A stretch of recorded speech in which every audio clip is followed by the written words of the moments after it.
వరంగల్ వెళ్దాం. వరంగల్లో మా ప్రతినిధి స్వామి మనకి అందుబాటులో ఉన్నారు. ప్రధానంగా వరంగల్కు సంబంధించి వరంగల్ జిల్లాపై మిచాంగ్ తుఫాను ఎఫెక్ట్ ఉన్నటువంటి పరిస్థితి కనిపిస్తుంది.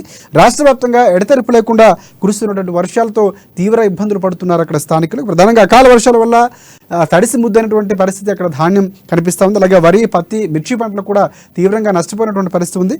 తడిసిన ధాన్యానికి గిట్టుబాటు ధర కల్పించాలని కూడా రైతులు ప్రధానంగా డిమాండ్ చేస్తున్నటువంటి పరిస్థితి కనిపిస్తుంది.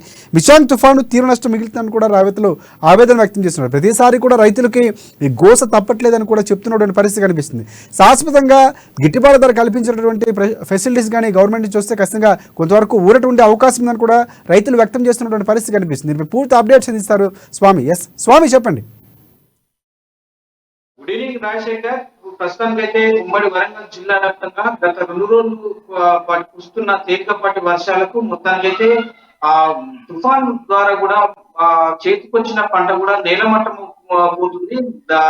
ధాన్యం రాసులు పోసిన వాటిని నీటి పాలవుతున్న పరిస్థితి కనబడుతుంది. ఒక పక్క మొలకలు రావడంతో కూడా వరి ధాన్యానికి కొనుగోలు కేంద్రాలను తీసుకునే పరిస్థితి ఏర్పడుతుంది. మొత్తానికి పత్తి కూడా వేయడానికి కూడా తుఫాను నేపథ్యంతో మొత్తానికైతే పత్తి కూడా చేనుకే పరిమితం అయిపోయిందని చెప్పుకోవచ్చు. అలా 2 రోజుల పాటు ఇప్పటికీ 4 రోజులు కురుస్తూ ఉన్న వర్షానికి మాత్రం మొత్తానికి ఎక్కడగా స్తంభించిపోయాయని చెప్పుకోవచ్చు. ఇప్పటికే దానికి రైతులు అయితే చాలా అగోచరంగా రైతులు అయితే ఉన్నారని చెప్పుకోవచ్చు. ప్రస్తుతానికైతే రైతులు ఎటు తోసిన పరిస్థితిలో ఉన్నారు. ప్రస్తుతానికైతే నూతన ప్రభుత్వం ఎన్నిక ఇవాళ ప్రమాణ స్వీకారం అయితే జరిగిందని చెప్పుకోవచ్చు. అతను ఏమైనా కాంగ్రెస్ ప్రభుత్వం ఆదుకోవాలని చెప్పి కూడా స్థానికులైతే రైతులను కోరుతున్న పరిస్థితి కనపడుతుంది. ఇప్పటికే ఉమ్మడి వరంగల్ జిల్లా వ్యాప్తంగా కూడా ఇప్పుడు గోదావరి తీర ప్రాంతానికి ములుగు, ఏటునాగారం జిల్లా వ్యాప్తంగా కూడా మొత్తానికైతే భారీగా మిర్చి పంటలు అయితే దెబ్బతిన్న పరిస్థితి కనపడుతుంది.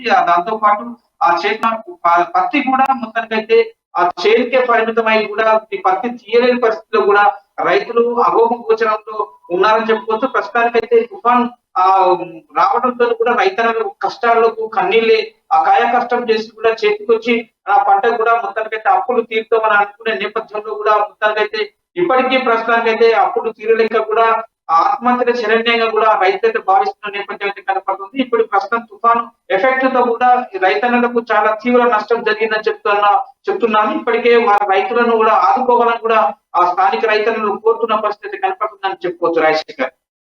స్వామి, అంటే తుఫాన్ ఎఫెక్ట్ నేపథ్యంలో వరంగల్ జిల్లాపై ఉన్నటువంటి నేపథ్యం కనిపిస్తుంది. ప్రధానంగా ఏ ప్రాంతాలపై ఎక్కువగా ప్రభావం ఉంది, ఏ పంటలు ఎక్కువగా దెబ్బతిన్నటువంటి పరిస్థితి కనిపిస్తుంది? సో ఎన్ని ఎకరాల్లో నష్టపోయినటువంటి పరిస్థితి ఉంది రైతులు? దీనికి సంబంధించి అప్డేట్స్ ఏమైనా ఉన్నాయా? ముఖ్యంగా గోదావరి తీర ప్రాంతం వాజేడు, వెంకటాపురం, ఏటునాగారం, ములుగు జిల్లా వ్యాప్తంగా కూడా తుఫాన్ ఎఫెక్ట్ అయితే మహబూబాద్ సంబంధించిన ఎస్ఎల్సి ప్రాంతాల్లో కూడా ఎక్కువ వర్షాలు అయితే కురిసిన నేపథ్యం అయితే కనపడుతుంది. అక్కడ ముఖ్యంగా ప్రధాన పంటలైన మిర్చితో పాటు కూడా పత్తి, వరి 3 ప్రధానంగా అక్కడ పంటలు పండిస్తా ఉన్నారు. మొత్తానికి అయితే అక్కడ ధాన్య రాసులు మనం విజువల్స్ లో చూస్తున్నాం. ప్రస్తుతానికి అయితే మొత్తానికి వరి ధాన్యాలలో ఒక రాశి పోసి కూడా చేతికొచ్చిన పంట కూడా మొత్తానికి కళ్ళాల పైనే వరి ధాన్యాలు ఉండటం జరిగింది. మొత్తానికి ఇప్పటికీ వర్షంతో కూడా నీటి పాలవుతున్న పరిస్థితి కనపడుతుంది. నీటి తడవడంతో వర్షానికి తడవడంతో కూడా మొత్తానికి అయితే మొలకలు వెతుకుతున్న పరిస్థితి అయితే కనపడుతుందని చెప్పుకోవచ్చు. ఇప్పటికే వరి పంట కూడా చేతికొచ్చే విధంగా కూడా ధాన్యాన్ని చేసి అంటే బస్తాలలో నింపి కూడా కాంటకిస్తే పరిస్థితి అయితే కనపడుతుంది. ఇప్పటికే రైతులను తీసుకొచ్చి కళ్ళాల పైన ధాన్యాన్ని ఆరబోస్తున్న నేపథ్యంలో కూడా మొత్తానికి తుఫాన్ ఎఫెక్ట్ తో కూడా రైతులైతే ఎక్కిపోయిన స్థితిలో కూడా ఉన్నారు. మొత్తానికి కలిసి ముద్దైన నేపథ్యం అయితే వరి పంట అంటే వరికి ఉన్నదని చెప్పుకోవచ్చు. ప్రస్తుతానికైతే రాష్ట్రాలు అయితే ఒక నీటిలో మునుగుతున్న పరిస్థితి కనపడుతుంది. మొలకెత్తే యోచనలో ఉన్నాయని చెప్పుకోవచ్చు. అటు చూసుకుంటే మరి పత్తి కూడా చేతికే పరిమితమైంది. మొత్తానికైతే పత్తి చేను నిండా ఉండటంతో కూడా వర్షానికి పత్తి చేను నుంచి తీయలేక కూడా రైతులు చాలా ఇబ్బంది పడుతున్న పరిస్థితి కనపడుతుంది. ఇప్పుడు ప్రస్తుతానికైతే ఆ తేమ ఉండడంతో కూడా మొత్తాన్ని వర్షానికి కూడా మొత్తానికి చెట్టుకే ఉండడంతో కూడా పత్తి తీయలేక కూడా తీవ్ర నష్టం అయితే వాటిల్లే పరిస్థితి కనపడుతుంది. మొత్తానికి మిర్చి పంట చూసుకుంటే మిర్చి కూడా ఏరే సమయంలో పురుగుల మందులు కొట్టి కూడా ఏరే సమయంలో కూడా ఈ భారీ తుఫాను కూడా మిర్చి ఏరకుండా కూడా నేలమట్టం రాలి నీలమట్టం అయిపోయిందని చెప్పుకోవచ్చు. ఎటు తోసిన స్థితిలో కూడా రైతులకు పంటలు ప్రధాన పంటలు అయితే నీలమట్టమైన చెప్పుకోవచ్చు. ప్రస్తుతానికైతే తీవ్ర నష్ట పరిహారం అయితే కొన్ని అంటే మొత్తానికైతే వందల ఎకరాల్లో కూడా ఎస్ఎల్సి ప్రాంతాల్లో రైతులు మొత్తానికి వ్యవసాయాన్ని నమ్ముకొని కష్టాలు చేస్తున్న కష్టజీవిగా ఆ రైతన్నలు అయితే ఉంటున్న పరిస్థితి కనపడుతుంది. వారికి రెక్కాడ డొక్కాలని పరిస్థితి. ఇప్పుడు ప్రస్తుతానికైతే ఎస్ఎల్సి ప్రాంతాలలో ప్రధానంగా వ్యవసాయం పై ఆధారపడి ఉన్న ఆ రైతన్నలకు కూడా తీవ్ర నష్టం వాటిల్లిందని చెప్పుకోవచ్చు రాజశేఖర్. ప్రస్తుతానికైతే అక్కడ ఎస్ఎల్సి ప్రాంతాలలో కూడా సుమారుగా వందల ఎకరాల్లో కూడా నష్టం జరిగిందని చెప్తున్న పరిస్థితి కనపడుతుంది. ప్రస్తుతానికైతే దానిపైన కూడా సమగ్ర విచారణ చేసి కూడా పంట నష్ట పరిహారం చెల్లించాలని చెప్పి కూడా రైతులు కోరుతున్న పరిస్థితి కనపడుతుందని చెప్పుకోవచ్చు రాజశేఖర్. రైట్. అంటే ఈ నేపథ్యంలో వందలాది ఎకరాల్లో నష్టపోయిన రైతులకు పరిహారంగా ప్రభుత్వ అధికారులు ఎవరైనా ఇంతవరకు దానికి సంబంధించినటువంటి లెక్కలు వేసే అవకాశం ఏమైనా ఉందా? పర్యటించినటువంటి పరిస్థితులు ఏమైనా కనిపిస్తుంది? ఎందుకంటే ప్రధానంగా రైతులకు ప్రతి ఏడాది కూడా ఈ కష్టం తప్పనటువంటి పరిస్థితి కనిపిస్తుంది. సో ఇటువైపు వరుణుడు కోపాగ్నుడు అయినా కూడా లేకపోతే ఏ ఏ ఏ పరిస్థితులు చూసుకున్నా రైతులకు ఒక రకంగా నష్టం జరుగుతున్నటువంటి పరిస్థితి కనిపిస్తుంది. ఈ నేపథ్యంలో అధికారులు ఎవరైనా పర్యటించినటువంటి పరిస్థితి ఉందా?